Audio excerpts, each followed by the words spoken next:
God plan.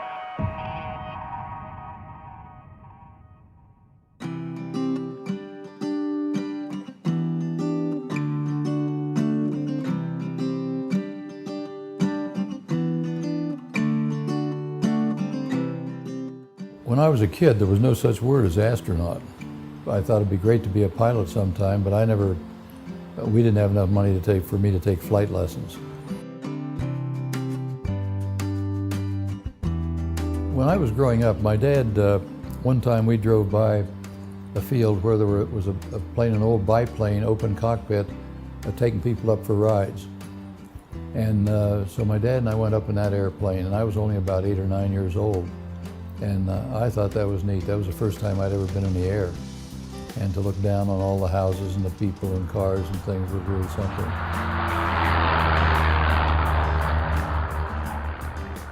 Before World War II, I was in college by that time, and there was a notice on the physics bulletin board that you could take pilot lessons. The government would pay for them. You'd get your private pilot's license. And it's called Civilian Pilot Training, CPT program. And so that's what I went through and got my private pilot's license in the spring of '41. If you talk to him, he had a pretty humble upbringing in Ohio, and he went into the Marine Corps at an early age and got married at an early age. Matter of fact, he and Annie, I think, shared cribs in the same hospital room when they were born, believe it or not. Pearl Harbor occurred at the end of '41. I dropped out of college in the middle of my junior year and started flight training, and then was overseas later on for a year during World War II. He was in World War II as a fighter pilot. He was in Korea as a fighter pilot, and then he was a test pilot for the Marine Corps. So he had a humble upbringing, just like the rest of us. He's a very down-to-earth person.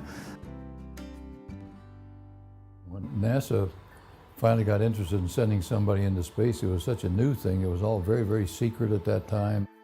In the midst of the Cold War, here the Soviet Union and the United States poised to annihilate each other with nuclear weapons, and it was an extraordinary time. Of course, we were all given orders, which were supposed to be secret, to come to Washington and to not discuss the reason for those orders with anyone, even our wives. Being a kid growing up on the east coast of Florida at that time, as all of these astronauts, as we were trying to catch up with the Soviets who had shocked our pants off of us. The Russians, I think, were pretty confident that they were far ahead. After all, they had launched Yuri Gagarin in April of 1961. We had launched Alan Shepard, but it was on a suborbital flight. President Kennedy had made the announcement about going to the moon within a decade at the end of May. But the Soviets didn't take that very seriously. In fact, they went off and launched their next cosmonaut. So it was a brand new experience for everybody. Nobody had been through this before. We went through a long selection process, and which included physical and psychological and every measurement they knew how to make on the human body, I guess.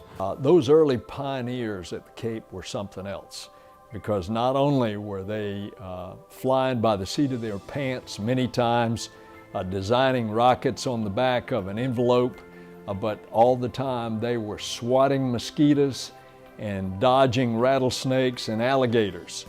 So when we finally came down and we were finally selected, we were very happy to be there and felt honored to be among the 7 to be selected.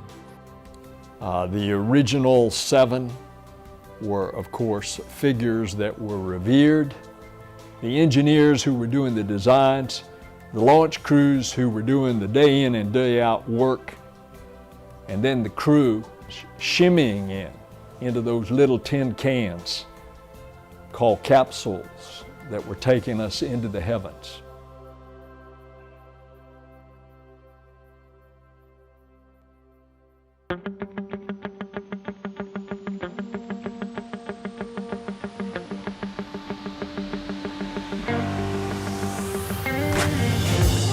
The mission was planned to come back and land on the water.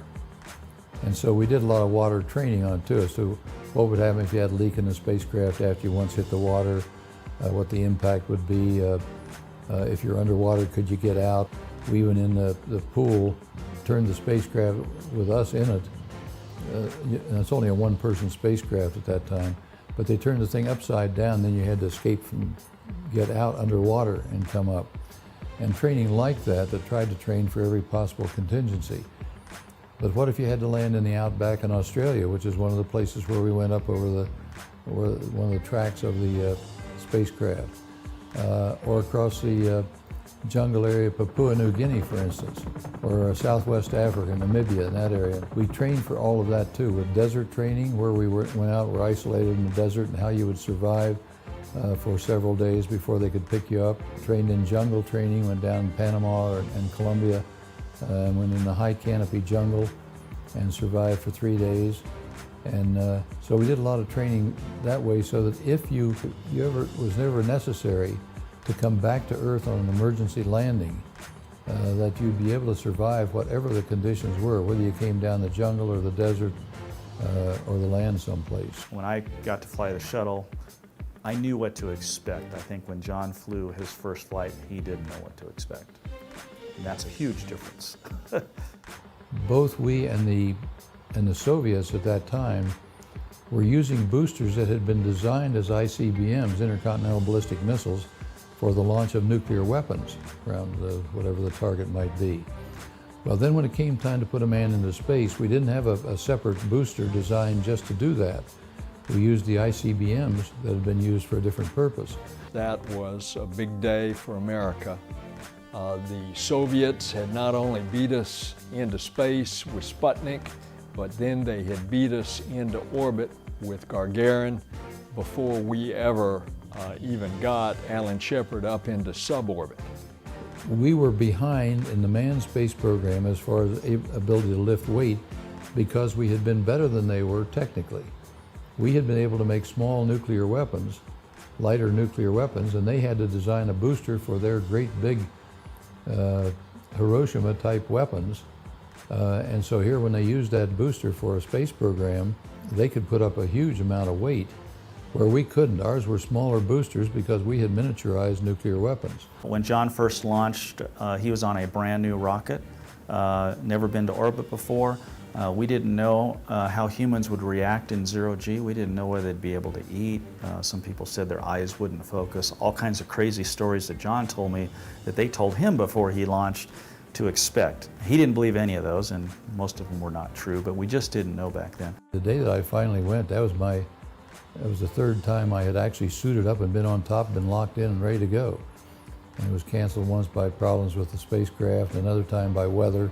But when you finally get in the thing and you're ready to go, you're very, very busy. People think you're in there contemplating great thoughts, and I think it's more likely you're in there, as I was, double checking all the instrumentation and talking to the people on the ground crew to make sure that everything was okay for launch.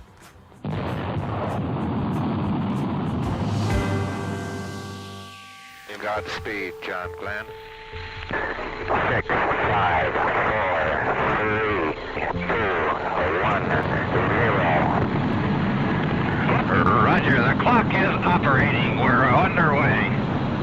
Loud and clear. Roger, we're programming and roll okay. Godspeed, John Glenn. I was in the blockhouse when he was, and the last to speak to him before liftoff. Gus and Al had both done that, but they weren't riding on this big, big fuel tank that had the ability to give him more speed than what Al and Gus had had. They didn't have enough to coast all the way around the world. They just had enough to go up a little ways and fall back to Earth. People look at all this fire and smoke on the ground and they think you're under huge stress inside. You're not. The thrust is just barely greater than the weight of the spacecraft, so you lift off very gently. And the more the fuel burns out there, the lighter it becomes, and the thrust is still high. So the farther you go up here on this entry into space, the more G's you feel inside. Roger, 0G, and I feel fine. Capsule is turning around. Oh, that view is tremendous. Roger, they started. Roger, capsule turning around, and I can see the booster during turnaround ground just a couple of hundred yards behind me. It was beautiful. Roger, 7. You have a go. At least 7 orbits. Roger. Understand go for at least 7 orbits. When I was inserted into orbit, the first thing it did was the spacecraft turned around. So the heat shield was forward in the direction that I was going. That was for protection. And I could look back across northern Florida and clear back along the Gulf Coast, and it was a beautiful view. And quite impressive too. First time I'd ever seen anything from that kind of altitude, for sure. And then you're going almost 5 miles a second to stay up there in orbit, which takes you around the Earth in about an hour and 29 minutes, about every hour and a half. You're going around the Earth. So you have very short days and short nights, about 45 minutes each. Here on Earth, you look at a sunset or sunrise, you see the oranges and yellows and reds. But you don't see the other end of the spectrum. Red, orange, yellow, green, blue, indigo, violet, right across the spectrum. And that blue, indigo, violet, you see that kind of luminous quality in the color just at sunset and sunrise in space. So it makes it different than anything you've seen here on Earth. This is Friendship 7. I'll try to describe what I'm in here. I'm in a big mass of some very small particles that are brilliantly lit up like they're luminescent. I never saw anything like it. They're coming by the capsule, and they look like little stars, a whole shower of them coming by. A lot of brilliant, well-trained engineers and scientists on the ground heard John say, I see things out there that look like fireflies. This large body of expert intellect was all of a sudden wondering, are there living creatures out there? Because John called them fireflies. They do have a different motion, though, from me, because they swirl around the capsule and then depart back the way that I am looking. Are you receiving? Over. I had heard nothing hit the spacecraft or no malfunction I could see from the instrumentation. And so it was a big surprise to look out and see all these little flakes. And fireflies is exactly what they look like. That's the way I described them. On the next flight, Scott Carpenter tapped the side of the spacecraft and a whole shower of them went off.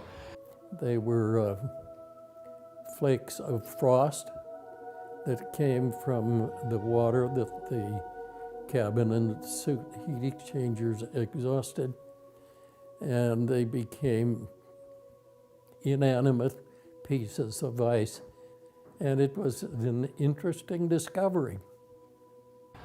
I don't know that anybody ever fully explained why the luminous color, though, right at sunrise, as the first light of sun came on the little particles, because that was the strange part of it. But that was very surprising, and it didn't pose any danger, but it was there at each sunrise. Atlantic ship, this is Friendship 7. Wish you had passed the Cape. I let the capsule drift around to the 180-degree position, and I am having to reorient at present time. When I am all lined up with the horizon and the periscope, my attitude indications now are way off. My roll indicates 30 degrees right, my yaw indicates 35 right, and pitch indicates plus 40. I repeat, plus 40 when I am in orbit attitude. Over. Everything worked perfectly, and then there was an indication that John's heat shield was loose, which meant that after the third orbit and on the deorbit, that he would burn up if it was. Well, I certainly wanted to make it a two-way trip and come back, of course, but the automatic control system had a malfunction. That meant that I was flying manually. I cut all the systems back on so that I was operating as well as the automatic systems during re-entry. That used more fuel that way, but had just enough to do that. It's the first thing I actually remember in my whole life is sitting in front of our nice black and white TV on the floor, because I had to get real close because I was really excited about this, watching the John Glenn flight. And the thing I remember most about it is sitting there worrying about whether or not John Glenn was going to survive when that heat shield was getting loose. Was it really loose? Was he going to burn up when he re-entered? It was a very exciting thing, and I think that's probably what inspired me to be interested in space and how I wound up becoming NASA's chief historian in the end. When you enter, is you do a deorbit burn, which essentially you turn the vehicle backwards and you slow the vehicle down just enough that it can drop back into the atmosphere. In the case of a capsule, it can't really fly like an airplane. It mostly just falls straight. During re-entry then, instead of jettisoning that retro pack here and getting it off so I had a clean heat shield for re-entry, we left that on so that the heat shield would be held in place until the aerodynamic force of re-entry would tend to hold the heat shield in place. Now that made for an interesting, well, the re-entry was going to be interesting anyway, but it was even more interesting because as I would glance occasionally out the little window, I could see chunks of that retro pack breaking up and coming back by the window. My condition is good, but that was a real fireball, boy. I had great chunks of that retro pack breaking off all the way through. Rocking quite a bit. I may still have some of that pack on. I can't damp it either. And I couldn't be absolutely certain then whether it was the heat shield breaking up or the retro pack. And obviously it was a retro pack or I wouldn't be here today. But anyway, it was that kind of re-entry was the second problem we had in addition to the control system failure. If you listen to the tapes, it's pretty clear that he knows that there's something going on there, and it's not the normal procedure because he knew the procedures really well. He knew that retro pack should have been gone. We are recommending that you leave the retro package on to the entire re-entry. This is Friendship 7. What is the reason for this? Do you have any reason? Over. Not at this time. This is the judgment of safe flight. Roger. His odds of not surviving this was about 1 in 6. So it was an extremely high-risk, unknown effort that they were going into, having never done it before. Holding the retro pack on there would actually keep the heat shield in place. It was a reasonable assumption that it might actually help, but then again, it might also wobble around and knock it off too as well, I suppose. So there's probably a lot of concern about that, but it seemed like probably the only decent course of action that they had available to him and a reasonable thing. As he went into the radio blackout period on re-entry, the last thing you could hear was John humming the battle hymn of the Republic. Main chute is on green. Chute is out in reef condition at 10,800 feet and beautiful chute. Chute looks good. On O2 emergency and the chute looks very good. The rate of descent has gone to about 4.2 feet per second. The chute looks very good. My condition is good. It's a little hot in here, however. Over. The Mercury capsule, you have to remember, is a really small thing. So when he's re-entering, he wouldn't have been very far from all that heat that was being generated against that ablative heat shield. So I imagine it might have gotten pretty warm in there. And of course, it would have been a pretty rough ride as well because you're going through a tremendous change in speed and altitude and G-forces. So all those things combined together, it must have been an interesting ride coming down. And of course, nobody had done it before from that speed, from orbital speed. So the later astronauts had the benefit of John Glenn's information about how it went, but he would have been the first to do it, and it might have been an interesting ride. Coming out of the blackout period and saying, Houston, this is Friendship 7. And of course, the nation went nuts. The world went nuts. Later on the ground, after they got the spacecraft back and ran tests on it, they found that these two signals that went down to the ground that had indicated a loose heat shield were not, they were faulty signals. This is Friendship 7 standing by for impact. Remain in capsule unless you have an overriding reason for getting out. Over. Roger, Friendship 7. Friendship 7 getting close, standing by. Here we go. Friendship 7, impact. Rescue aids is manual. Friendship 7, this is Steelhead. Hold you in the water. What is your condition? Over. Roger, my condition okay. Does the capsule look like it's okay? Over. Friendship 7, reference your last affirmative. Capsule looks good from here. Ready to effect recovery in approximately 4 minutes. Over. Roger, 4 minutes to recovery. My condition is good. A destroyer that came alongside and put up a cable down a Devitt and picked me up and set the spacecraft on the deck of the ship. and I blew the side hatch and climbed out. Then was taken over by a helicopter. I lifted off later and went over to the carrier, and then flew that night into Grand Turk, and we spent 3 days debriefing with the controllers and engineers that came out there for the debriefing sessions. There was a great sense of togetherness and marvelous accomplishment that we all felt throughout that period.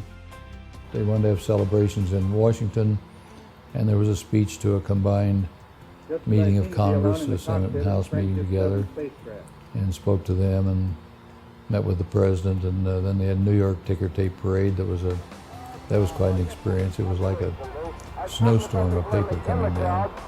And somebody told me not long ago that was the biggest ticker tape parade that there ever will be.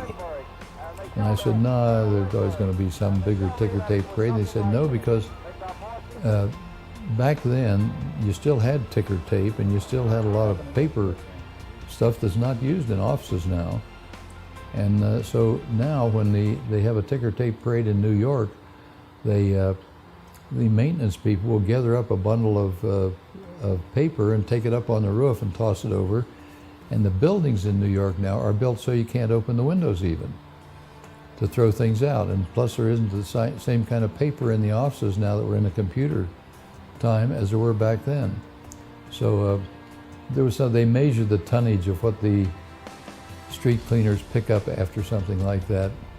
So I don't know whether that set a record that'll be there forever or not. I have no idea.